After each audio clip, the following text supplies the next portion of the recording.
A teenage girl vanishes on an ordinary Tuesday afternoon. It's not the most famous case in United States history. It didn't make the headlines of major national newspapers. No one invested millions of dollars in the search efforts. But her story is real, shocking, and everything began with a single piece of clothing discovered 3 years later in a place completely unexpected. You're going to be surprised at how one simple detail can change everything. And I'm truly curious to know, where are you watching this from right now? Are you in a big city? Are you in a quieter region? In a suburban neighborhood?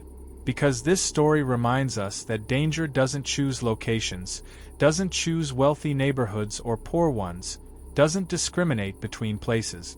Danger is everywhere, and it can touch anyone, anywhere, at any moment in time. Jasmine Brown was only 14 years old when she disappeared. She was an ordinary girl with ordinary dreams, a life that seemed as normal as any other teenager in the suburbs of North Carolina. Well, prepare yourself, because what you're about to hear is going to make you question every detail of her life, every decision she made, every single moment that preceded that fateful day in May of 2012. North Carolina, a state located on the east coast of the United States, is known for its mountains, its quiet cities, its welcoming people, and its suburbs that grew tremendously during the 2000s and 2010s. Charlotte, the largest city in the state, is where our story begins. A city that blends modernity with small-town charm, with tall buildings in the downtown area, green parks scattered throughout, and streets that seem safe during daytime hours. The region of Charlotte in 2012 was a place of middle-class families, with many people who had moved there seeking better job opportunities, better schools for their children, a more peaceful life away from the chaos of massive metropolitan areas. But that spring of 2012 would change everything for some people. Everything. Jasmine Brown lived with her mother, Diane Brown, in a residential neighborhood not too far from downtown Charlotte. It was a typical neighborhood with medium-sized homes, manicured lawns, 1- or 2-car garages, quiet streets where children played on sidewalks and neighbors knew each other's names. You've passed by a place like this before, haven't you? That neighborhood that looks like it came straight out of an American movie, where you think nothing bad could possibly happen. Well, that's exactly what the neighborhood where Jasmine lived was like. Her mother worked in an office, had a stable job like many parents in that region. She did her best to provide for her daughter, to give her a good life, to keep her safe. Jasmine went to school every single day, had her group of friends, her habits, her routine. She liked social media like any teenager in 2012. She had a profile on MySpace, which was still popular back then, and sometimes posted photos with her friends, pictures of her going out, visiting the shopping mall, those normal situations of a 14-year-old girl. Nothing indicated that something bad was about to happen. Nothing at all. And here's the part that you need to think about carefully, because many times the worst events have warning signs that nobody sees, signals that pass completely unnoticed by everyone around. Jasmine started receiving messages from someone she didn't really know. Messages initially that seemed innocent from someone on a social network. You know that feeling when you're online and someone who seems cool starts chatting with you? Sometimes it's a friend of a friend, sometimes it's someone you saw at a party just one time in your entire life. In 2012, parents were less careful about these things, because the internet was still new enough that many people didn't understand the dangers it could bring into their homes and into their children's lives. This person who was sending messages to Jasmine presented himself as a teenager around 16 years old. He said he went to a different school, that he had mutual friends with her, that he knew people she knew. Over the course of several weeks, this conversation became closer, more intimate, more personal. The boy talked about feeling lonely, that Jasmine was the only one who understood him, that she was special, different from other girls. You recognize this pattern, don't you? This is an ancient technique, but extremely effective and dangerous. We call it grooming. It's when someone creates a relationship of trust and intimacy with a child or teenager, slowly, in a way that the victim doesn't realize they're being manipulated. Jasmine was being groomed. Nobody saw it. Nobody knew about it. Her mother was busy with work. Her teachers didn't have access to her online conversations. Nobody suspected anything was wrong. The conversation evolved. The boy started asking her to send photos, nothing too serious at first, just her smiling, her in normal clothes. But gradually, the messages became more aggressive, demanding pictures that were increasingly intimate in nature. Jasmine, a girl of 14 years old, still developing, still without the emotional maturity to understand what was happening to her, started sending these photos. Do you know what the scariest problem with all of this is? Once you send a photo, once it leaves your phone or your computer, you lose all control over it completely. It can be shared, multiplied across the internet. A single photo can appear in thousands of places you would never expect it to appear. And this person, this boy who presented himself as so friendly, so understanding, started to use these photos against her. He started to threaten her. He said he would send the photos to her parents, to her school, to all of her friends, unless she did exactly what he demanded. Sextortion, that's the name of this practice. It's when someone blackmails a victim using intimate images. And Jasmine was trapped in this cycle of fear and shame. Nobody knew about it. She was terrified of telling her mother. She felt ashamed. She thought she would be blamed for what she had done. She thought she would lose her mother's trust forever. She was trapped in a psychological prison, with no way out that she could see. Her mind was being controlled by fear, manipulation, and shame. Then came that Tuesday, May 22, 2012. Jasmine told her mother that she was going to go out for a little while. Her mother allowed it. It was the middle of the afternoon. There was still daylight in North Carolina. She left the house. But where was she going? Not to the shopping mall. Not to a friend's house. She left her home to meet that boy. Yes, the one she knew only from the internet. The one who had blackmailed her. The one who had threatened her. The one who had manipulated her into believing she had no choice. Because he had finally told her that he wanted to meet her in person. And Jasmine, confused, frightened, manipulated, and psychologically controlled, believed that she had to go. Maybe she thought that meeting him would resolve things. Maybe she thought that he would stop with the threats if she met him face to face. Maybe she was hoping he wasn't as bad as he seemed online. What she didn't know, what she couldn't have possibly understood, was that she was walking directly into real, physical, tangible danger. She was walking towards a nightmare that would last for years. Her mother waited for hours. Jasmine didn't come back. She didn't answer her phone. She didn't respond to text messages. She was just gone. Hours turned into an entire evening with no word. Diane Brown started to panic. She began making phone calls. She called hospitals. She called the police. She did everything a desperate mother does when her child suddenly disappears without a trace. The sun went down that Tuesday evening, and little did anyone know that 3 years would pass before Jasmine would see freedom again. The police department of Charlotte initiated an investigation. They asked questions. They discovered that Jasmine had profiles on social network. They discovered the messages. They discovered the existence of this unknown boy. But all they had was a nickname, a conversation thread, no real identification. The internet is massive. It's enormous. Criminals are good at hiding. They're experts at covering their tracks. Days passed. Weeks passed. Months passed. There was no sign of Jasmine anywhere. Nobody had seen her. Nobody knew where she had gone. The police followed leads, but everything seemed to lead to dead ends. Every potential clue evaporated. Every tip led nowhere.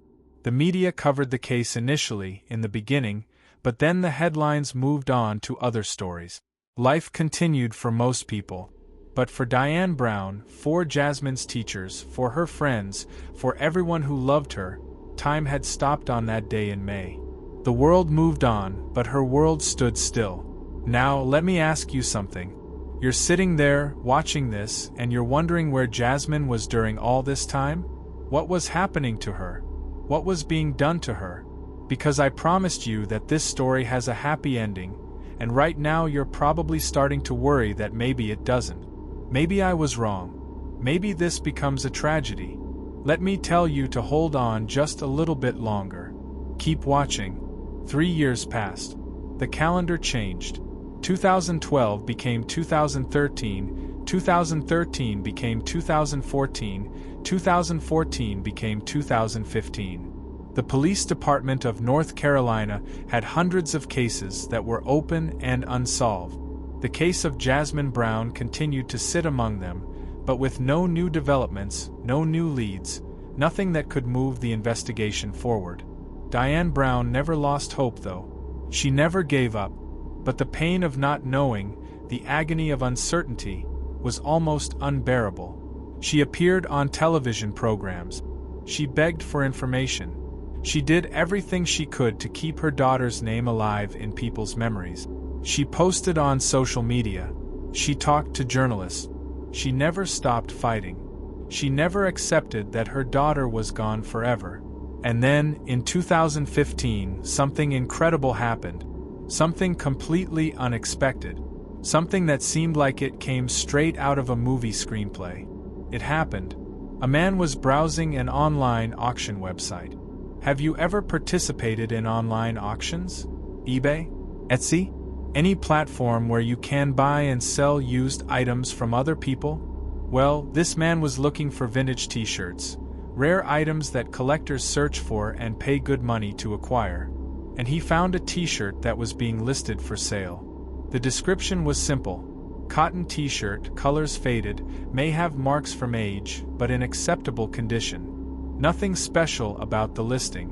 Nothing that would make you stop and think twice. But when he clicked on the photo to see it more clearly, something made him freeze. He stopped. His breath caught.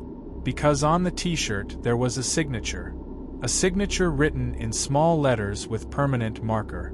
A signature that read Jasmine with a little drawing next to it. That man, who was an independent investigator, someone who liked to help in cases that had never been solved, someone who paid attention to details, recognized the name immediately. He had followed the disappearance of Jasmine Brown years ago in the news. He knew the case. He knew who this girl was. And this was absolutely incredible. He took a screenshot of the screen. He began to investigate who was selling this t-shirt. He contacted the website. He provided them with information about the sale. The website people cooperated. They had an address for the person who had listed the t-shirt. An address in a small town, about 3 hours away from the location where Jasmine had disappeared. The police were notified. Federal agents got involved. Because, you see, the disappearance of minors is a federal crime in the United States when it crosses state lines or when there's suspicion of human trafficking or kidnapping. The authorities took this seriously. They prepared. They went to that address with a warrant and with backup. They entered. And there they found Jasmine. Alive. Yes, you heard that correctly. Alive. She had spent the last 3 years in captivity. Yes, in captivity. Imprisoned, abused, violated. But alive. And in that moment, when the agents saw her, when she was brought back from darkness into light, back into reality, back into safety, everything changed.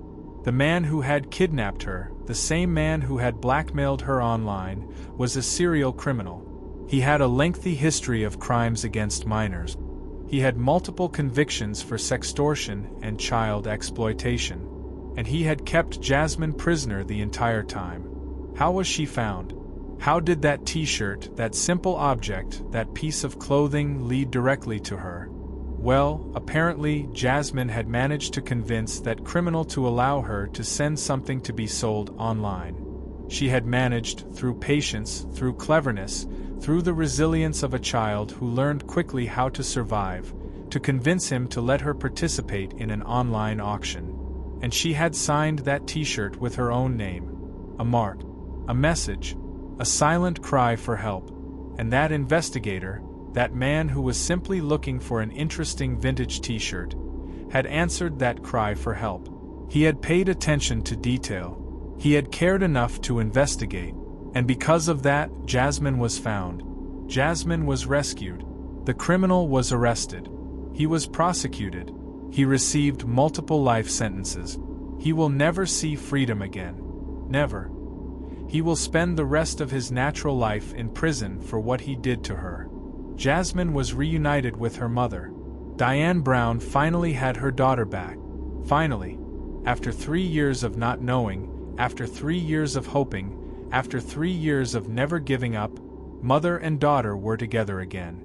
But you think that's the important part of this story? Do you think discovering that Jasmine was alive and was rescued is the main point? No. No, it's not. The important part is this, and I want you to really listen carefully. The important part is this. Jasmine Brown was found because someone was paying attention. Because someone took the time to notice a small detail, a name on a t-shirt, something that most people would have completely ignored. Because someone cared enough to make a phone call, to contact the authorities, to investigate a little bit more, to not just move on with their day. Jasmine Brown was found because the people around her who loved her never gave up searching for her. Her mother never stopped asking for help. She never stopped appearing on television programs. She never stopped speaking her daughter's name. She never allowed people to forget. And it was that persistence, that refusal to let the story be forgotten, that helped lead people directly to her. Now let me ask you a question. Let me ask you something important. You're watching this right now, from wherever you are, and I want you to think about this carefully. Do you know the warning signs? Do you know what to look for if you suspect that someone close to you is being victimized by sextortion or preyed upon by online predators? Because that is the true lesson of this entire story. It's not a story about luck. It's not a story about chance or coincidence. It's a story about being informed. It's a story about awareness. It's a story about conscientious vigilance. So let me tell you about the warning signs. Let me spell them out for you. If you're a parent, a mother, a father, a grandmother, a grandfather, an uncle, an aunt, a teacher, or any person who works with teenagers and young people, you absolutely need to be aware of these things. You need to recognize them. You need to know what you're looking for. First warning sign: secretive online behavior. If a child or teenager is constantly hiding their computer or phone screen when you enter the room, if they leave the room when messages arrive, if they have profiles that you don't know about, that you've never been told about, these are warning signs. Young people can have privacy, absolutely, that's completely normal and healthy. But extreme paranoia about their devices and their online presence is different. It's not normal. It's a sign that something is happening that they're afraid to share with you. They're hiding something. Something is wrong. Second warning sign: emotional and behavioral changes. If a teenager suddenly becomes depressed, shows signs of extreme anxiety, becomes withdrawn and isolated, doesn't want to go out with their friends anymore, but spends hours and hours online instead, that's a warning sign. If they seem to be suffering, but they can't or won't explain why, something is wrong. If their personality changes dramatically, if they become secretive, if they snap at you for no reason, if they seem scared or anxious, pay attention. That's your signal to ask questions. Third warning sign: requests for money or expensive gift. If someone online is asking a child or teenager to send money, or if they're asking for expensive gifts to be purchased and sent, especially if there are threats connected to these requests, that's definitely a major warning sign. That's when you need to step in. That's when you need to take action.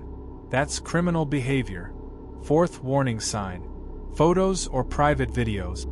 If you have reason to suspect that a child is being asked to send photos or videos to someone online, especially images of a sexual nature or private nature, you have to act. You have to intervene immediately. This is not normal teenage privacy. This is abuse. This is a crime. Fifth warning sign: meetings offline with people they only know online. If a teenager wants to meet someone in person who they only know through the internet, you have to stop them. You have to intervene. You have to ask difficult questions. You have to say no. Because this is exactly how many kidnappings, rapes, and abuses happen. The physical meeting is always a risk when you don't really know the person on the other side of the screen. You don't know them. You've never seen them. You don't know if they're who they claim to be. And that uncertainty is dangerous. It's extremely dangerous. Sixth warning sign: extreme secrecy about their location. If a teen is unwilling to tell you where they're going, if they're vague about their plans, if they become defensive when you ask where they've been, these are warning signs. Teens should have reasonable privacy and independence, but complete secrecy about their whereabouts is concerning. They should tell you generally where they are and who they're with. Seventh warning sign: gifts from unknown sources.